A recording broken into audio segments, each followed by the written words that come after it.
উপন্যাসৰ কাহিনীয়ে জিয়া প্ৰেমৰ ছবি আঁকে। নমস্কাৰ প্ৰিয় শ্ৰোতাসকল, মই জনাৰ্দন শইকীয়া কাহিনী শুনাওঁ। আহকচোন নতুন এখন উপন্যাসৰ মাজলৈ যোৱাৰ আগতে এটা গল্পৰ সোৱাদ লওঁ। পাঠ কৰিবলৈ লৈছোঁ ৰৌদ্ৰমাত তপস্বিনীৰ এটি গাঁৱলীয়া নিভাঁজ প্ৰেমৰ গল্প খেতি। আশা কৰিছোঁ আপোনালোকে ভাল পাব। খচখচ শব্দত সি মূৰ তুলি চালে। খচখচে লচপচকৈ বুকুত কিতাপখিনি সাৱটি কেঁচা আলিটোৰে পাৰ হৈ গ'ল। তাৰ ফালে কেৰাহীকৈ চাই বিৰক্তিকৰ ভাৱ এটা প্ৰকট কৰি খং অলপ জাৰি থৈ গ'ল। সি গৰুহাল যুঁৱলিৰ পৰা খুলি দি নাতিদূৰৰ গছজোপালৈ লাহে লাহে খোজ ল'লে। খেতিৰ মাটি বুলি তাৰ এইখিনিয়ে বাকী ৰৈছেগৈ। নৈপৰীয়া মাটিখিনি বছৰি বানে খহাই কোনোমতে গছজোপাৰ কাষৰখিনিত থমকিছে। নৈৰ পাৰে পাৰে গাঁৱৰ কেঁচা আলিটো চহৰলৈ যোৱা মূল পথটোলৈ আগুৱাই গৈছে। ছাঁ বুলিবলৈ সেই পথাৰৰ দাঁতিত তাৰ মাটিভাগৰ কাষতে থকা প্ৰকাণ্ড গছজোপাৰ বাহিৰে আৰু ক'তো এই গেলা গৰমত জিৰাবলৈ ঠাই নাই। নাঙলখন থৈ প্ৰখৰ ৰ'দত ঘামি জামি সি গছৰ তলতে মাটিত বহি পৰিল। গৰুহালেও তাৰ পিছে পিছে আহি ছাঁখিনিতে গা ঘঁহাই গলৰ টিলিঙাৰে টিলিং টালাং কৰি থাকিল।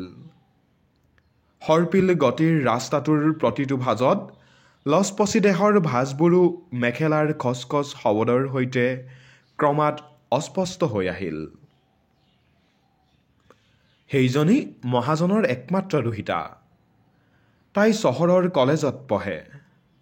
তাৰ মাটিডৰাৰ কাষেৰে যোৱা গাঁৱৰ আলিটোৰে মূল ৰাস্তাটো উঠিবগৈ পাৰি।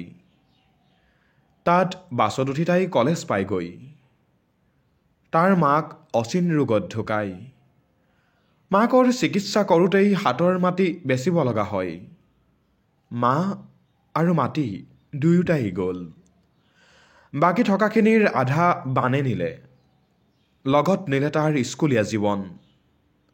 অনিচ্ছা সত্ত্বেও পুৰুষৰ ভাগ্য হাতৰ মুঠিত এই বাক্যকে সাৰোগত কৰি পিতাকে তাক খেতিত নমালে। কৰতল কমল সেই তাতেই তাৰ পঢ়াশালী শেষ। কম সময়তে সি কৃষিকৰ্মত পাৰ্গত হৈ উঠিল। পিতাক মহাজনৰ আধিয়াৰ হ'ল। বিধিৰ বিধান পিতাকেও মাকক বিচাৰি গ'লগৈ। সি ঘাট মাউৰা হয়। এই আলিটোৰে তাই নিতৌ কলেজলৈ অহা যোৱা কৰে। কেতিয়াবা সমনীয়াৰ লগত, কেতিয়াবা অকলে, কেতিয়াবা চকুৱে চকুৱে পৰে, যেনেকৈ আজিও পৰিল। তাক দেখিলেই তাই মুখ ঘূৰাই। তাইৰ সেই বৰল খঙৰ আচৰণৰ অৰ্থ সি একো নুবুজে। বোধহয় বাপেকৰ গোলামৰ গোলামী মস্তকৰ চকু তাই চাব নিবিচাৰে। নিতৌ তাইৰ মেখেলাৰ খচখচ পৰিচিত শব্দত সি মূৰ নোতোলা হ'ল। তেতিয়া তাই গৰমক গালি পাৰি সেইচোৱা বাট পাৰ হয়। তাৰ হৈ গৰুহালেই চকু তুলি চায়। তাইৰ খং দুগুণ চৰে। যাৰ জহ অতিক্ৰমি তাই ধুনীয়া হৈ উঠে। তাৰ হাতৰ খেতি তাইতকৈও ধুনীয়া গাঁৱৰ মানুহে কোৱাকৈ কৰে। তাইৰ অহঙত লাগে আৰু খঙৰ প্ৰকোপো বাঢ়ে। সি সফল আৰু সফল খেতিয়ক হৈ উঠে। তাইৰ কলেজীয়া শিক্ষা পৰ্বৰো লেঠা চিঙাৰ সময় হয়। গাঁৱত চৰ্চা হয় তাইৰ বিয়াৰ যোজা চলিছে। এতিয়াও কেতিয়াবা দুয়োৰে চকুৰ মিলন ঘটে। তাইৰ উষ্মা বাঢ়ি যায়। এদিনাখন তাই সময়তকৈ আগতে কলেজৰ পৰা উভতে। বাৰিষাৰ বতৰ। বহুদিন ধৰি বৰষুণৰ উমঘাম নাই। প্ৰচণ্ড গৰম পৰিছে। ৰঙা মেখেলা চাদৰ পিন্ধা তাইৰ অৱয়ৱটো দূৰৰ পৰাই তাৰ চকুত পৰিল। সি গৰুহাল এৰি গছৰ ছাঁডোখৰত বহিল। খৰ খোজেৰে তাই ঘামত জুৰুলি জুপুৰি দি আহি সি জিৰোৱা গছডালৰ কাষ পালে। অৱশ্যে ৰাস্তাত কোনোপধ্যে ছাঁ নপৰে। বেলি মূৰত উঠিছে। সি মূৰ দাঙিলে। গৰমত তাইৰ অৱস্থা নাই। তাই ৰৈ দিলে। সি বৰ আচৰিত হ'ল। আলিটোত আন কোনো মানুহ দুনুহ নাই। তাইৰ খং ভাৱটো সি আজি স্পষ্ট ৰূপত দেখা পালে। সি বহাৰ পৰা থিয় হ'ল। তাক অতিকে আচৰিত কৰি গছজোপা আৰু আলিটোৰ মাজৰ দূৰত্বত থকা বোকা পানীখিনি গচকি তাই নামি আহিল তাৰ ফালে। সি প্ৰমাদ গণিলে। তাইৰ কপালত ঘাম, চকুৱে মুখে আগ্নেয়গিৰিৰ ৰূপ। 2-3 হাত ব্যৱধানত জ্বালামুখী থামিল। সি দুখোজ পিছুৱাই আলিৰ পৰা মানুহে নেদেখাকৈ গছৰ আঁৰলৈ থিয় হ'ল। খঙত তাইৰ বুকুখন উঠা নমা কৰিবলৈ ধৰিলে। তাই মুখ মেলিলে। তই মোৰ ফালে সদায় সদায় কি চাই থাক? যেন আকাশৰ পৰা বিজুলীহে পৰিল। সি নিৰ্বাক নিস্পন্দ হৈ ৰ'ল। আকৌ বজ্ৰপাত পৰিল।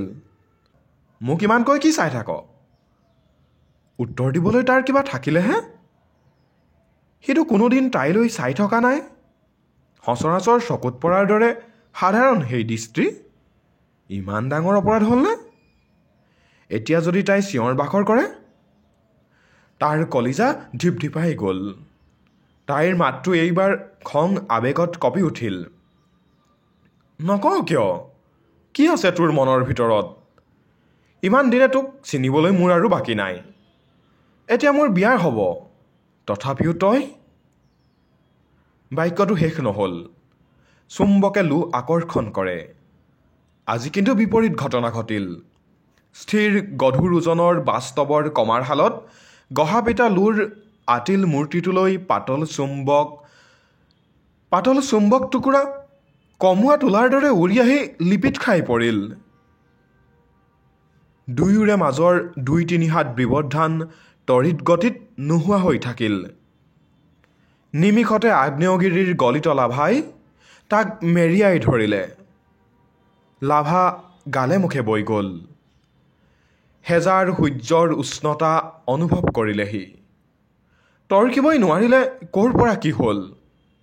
মাত্ৰ বিদ্যুৎ স্পষ্ট লোকৰ দৰে সি লাগি ধৰি থাকিল তাইৰ চুম্বকীয় বলৰেখাৰ আৱেশত। তাইৰ অসূৰ্যস্পৰ্শা সমস্ত উৰ্বৰা কৃষিভূমি তাক সঁপি দি তাৰ বক্ষ লগ্না হৈ আৱেগত ভাঙি পৰিল। তাৰ বুকু ভিজে। হঠাৎ বৰষুণ আৰম্ভ হৈ যায়। গৰুহালৰ ডিঙিৰ টিলিঙা বাজে যেন মন্দিৰৰ পবিত্ৰ ঘণ্টা। দুয়োৰে দেহা হাত পৰি যায়। গৰুহাল আৰু নাঙলখন সাক্ষী হৈ ৰয়।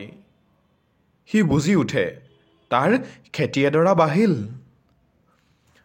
প্ৰিয় শ্ৰোতাসকল, আশা কৰিছোঁ আপোনালোকে ৰুদ্ৰমা তপস্বিনীৰ এই নিভাঁজ প্ৰেমৰ গল্পটো শুনি ভাল পালে। আপোনালোকে আমাক কমেণ্ট কৰি জনাব। এনেধৰণৰ গল্প আমি আপোনালোকলৈ আৰু লৈ আহিম। আজিলৈ বিদায় লৈছোঁ। ধন্যবাদ।